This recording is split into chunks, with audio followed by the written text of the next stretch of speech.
akhirnya sampai juga kita di tempat rumah hijrah. Alhamdulillah sampai. Udah di sini aja Pak, nggak usah jauh-jauh Pak. Cukup deh, sini aja. Oke Om. Ya, oke bangun dulu deh. Gak. Bangun nih orang nih. Mulus banget itu dia. Enggak.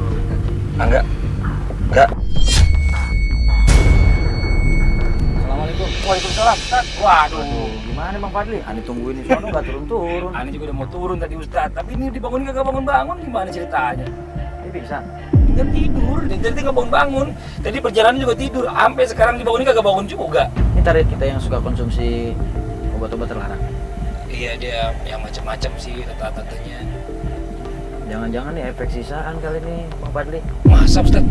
Bisa jadi. Oh kayak gitu. Terus gimana nih Ustadz? Mau dibangun susah banget, mau gue gotong aja? Kita gotong aja. Mau dibawa kemana Ustadz? Langsung ke situ? Biar saya siapin tempat shock terapi aja langsung. Masuk terapi langsung? Iya. Oh ya udah.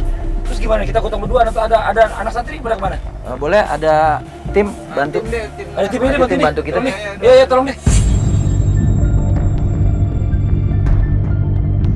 Bentar. Ini angkat dulu orangnya kali.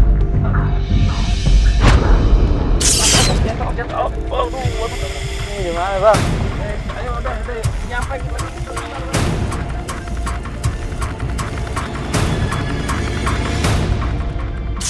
Pelan ya, pelan-pelan turun dulu, pelan-pelan. Pelan-pelan. Aduh ya Allah, astagfirullahaladzim. Bang, mau dibawa kemana ini Bang? Hah? Enggak, lo kenalin dulu bentar. Nih. Ngapain Bang? Enggak ngapa-ngapain, nih kenalin nih. Nih, Ustadz Ahmad Khan ya, dari Rumah Hijrah. Ini Ustadz yang mau ngajarin ya, bagaimana tahapan-tahapan supaya menjadi orang yang lebih baik. Ya, gak kenalin nih, tuh Jadi, Ustadz. Bang Angga santai aja. Mau diapain ini Pak Ana udah Ustadz? siapin nih. Ini namanya shock terapi buat Bang Angga. Ya, biar Bang Angga lebih tenang. Ya, Oke, fresh lagi. Nggak mau saya Pak. ya, jangan nggak mau. Ini udah di sini, kita masa nggak mau? Ayo, udah. Lagian dari tadi tidur terus ya, nggak iya juga. Dibangunin nggak bangun-bangun. Mau nggak mau langsung shock terapi. Biasanya mau ngobrol-ngobrol dulu. Udah, yuk. Udah gimana Ustadz? Langsung aja udah. Ayo deh. Nggak mau Bang. Udah, nggak apa-apa, Nggak udah nggak apa-apa, Ustadz. nggak apa-apa, udah. Nggak apa-apa, nggak. Ayo, Lu ayo, ikutin aja, lu ikutin aja ya. Jadi lepas, ayo. Ayo, Bar. Dingin Pak Ustadz. Iya. Dingin Pak Ustadz. Jangan kabur lagi, mau kemana sih? Awas, kejebur, awas, ya Allah. Udah masuk, aduh. Dingin Bang. Dingin Pak Ustadz. Dingin. Mau kemana? Udah di sini aja, Astagfirullahaladzim, ya. Dingin Pak Ustadz. Dingin. Berapa dinginnya? Cuma kurang, belum seberapa. Ana udah siapin, bakal Angga. Nih, Ana tambahin biar hangat.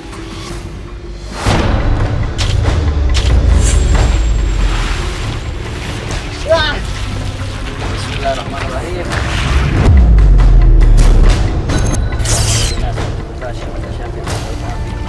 Dingin Pak Ustadz. Dingin Pak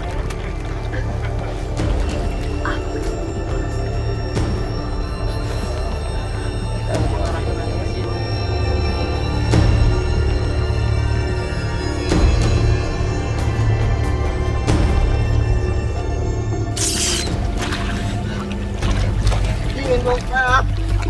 Udah, ente nikmatin aja. Biar tulang-tulang ente lempeng. Bang, gua nggak mau kayak gini Bang. Agak. Udah sini aja deh. Agak, tenang dulu. Udah tenang, ntar lama-lama nggak dingin. Udah, tenang dulu. Duduk. Duduk pelan-pelan ya. Enggak. Saya sama Bang Fadli tinggal dulu ya. Kita di sini aja.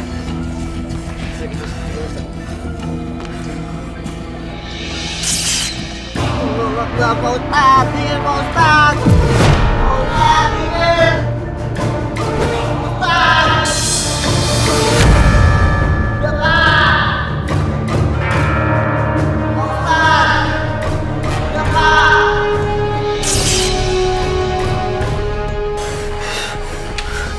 tenang aja, banyakin istighfar. Pak, enggak Pak. Dingin Pak. Bang, Kenapa? Kenapa gak? ini kenapa begini Bang? Ini mau begini prosesnya gak? Masalahnya kan panjang nih ceritanya. Lu juga habis pakai make, mungkin juga karena pengaruh efek-efek lu make juga gak? Tapi harusnya bilang Bang. Iya udah cukup ya udah. Ayo naik, ayo cukup udah. Ayo naikin. Ayo udah enakan badan lo kan? Udah seger kan? Udah nggak lemes lagi kan?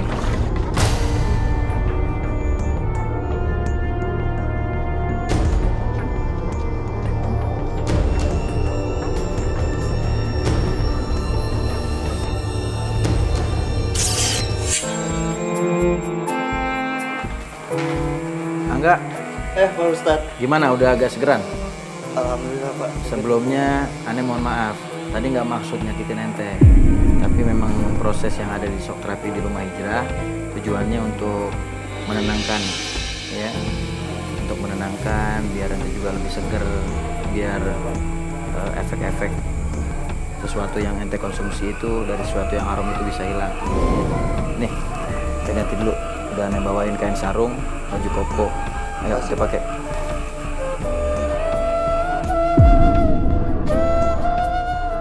Bismillahirrahmanirrahim, jangan lupa.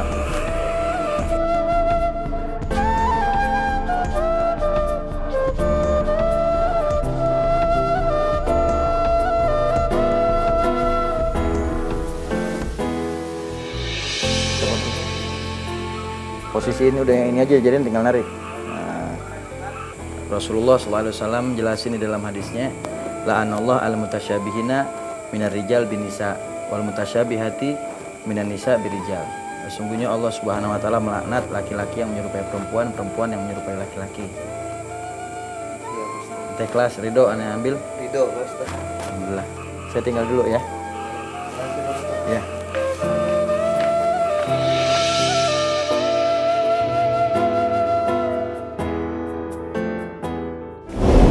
Masya Allah. Nah sekarang begini baru nih mantep nih. Tuh coba duduk dulu.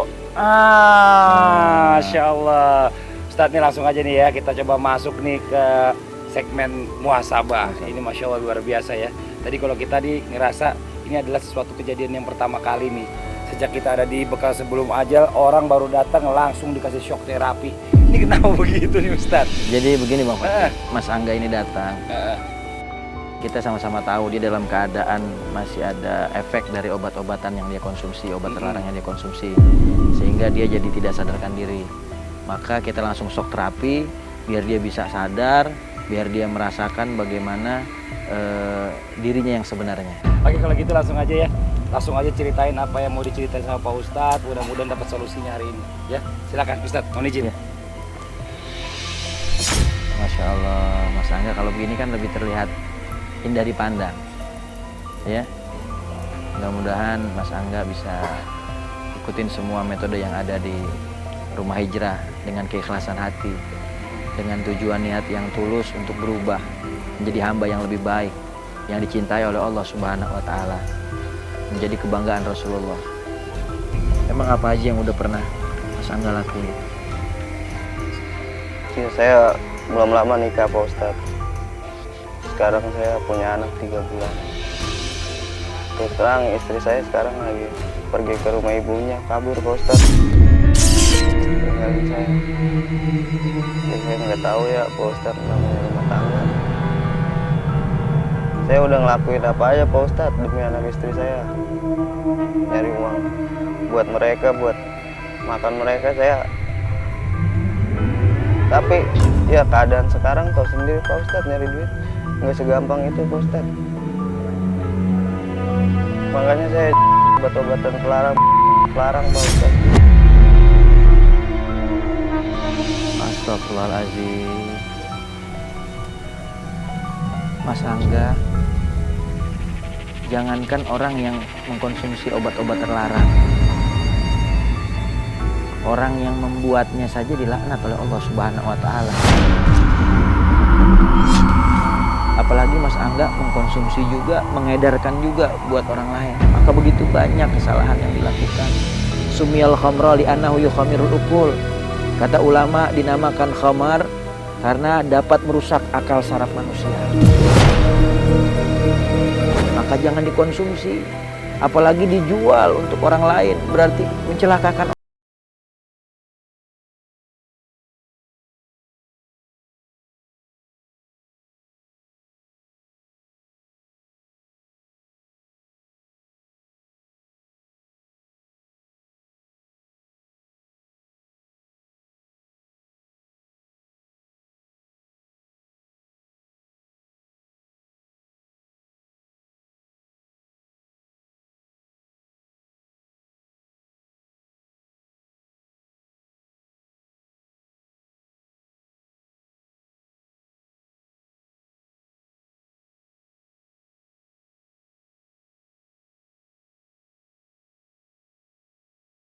Akhirnya dia berzina dengan wanita.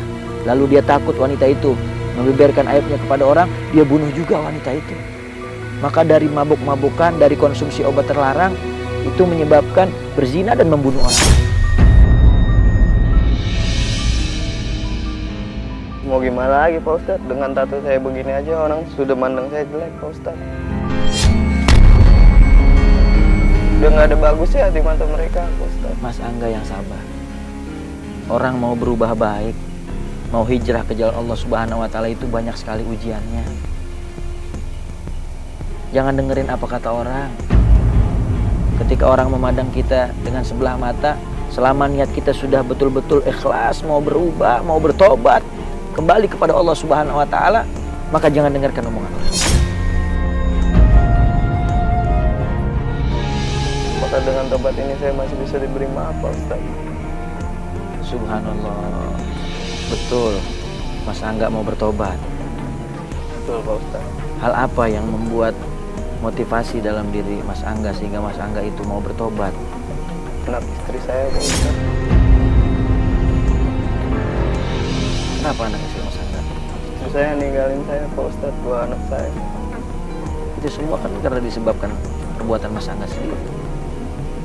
Iya Pak Ustadz, emang saya benar-benar salah Pak Ustadz. Nyesel gak dengan kesalahan itu? Nyesel Pak Ustadz. Istri saya minta duit, saya nggak pernah kasih Pak Ustadz.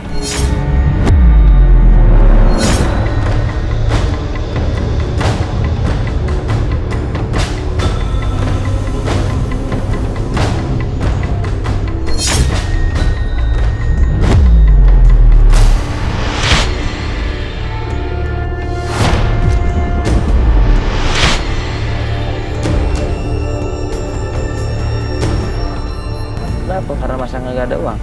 Ada Pak Ustadz. Cuman saya lebih belain barang terlarang itu.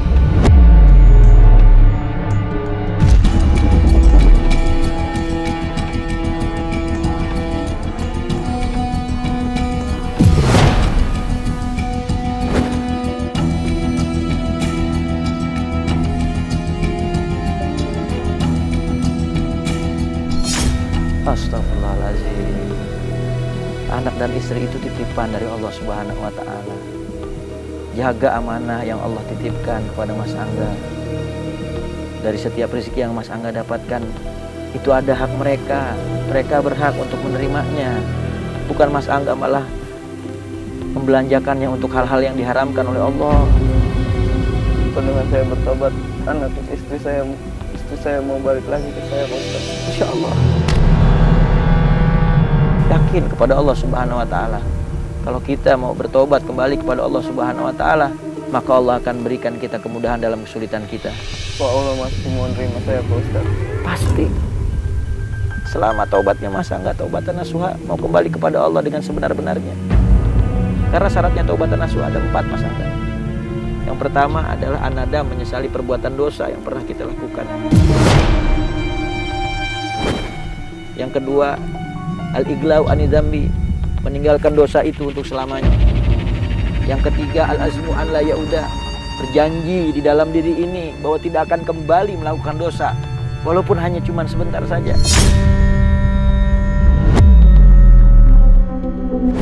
Keempat, apabila dosa yang kita lakukan berkaitan dengan hak orang lain, maka kita harus meminta maaf dan ridho.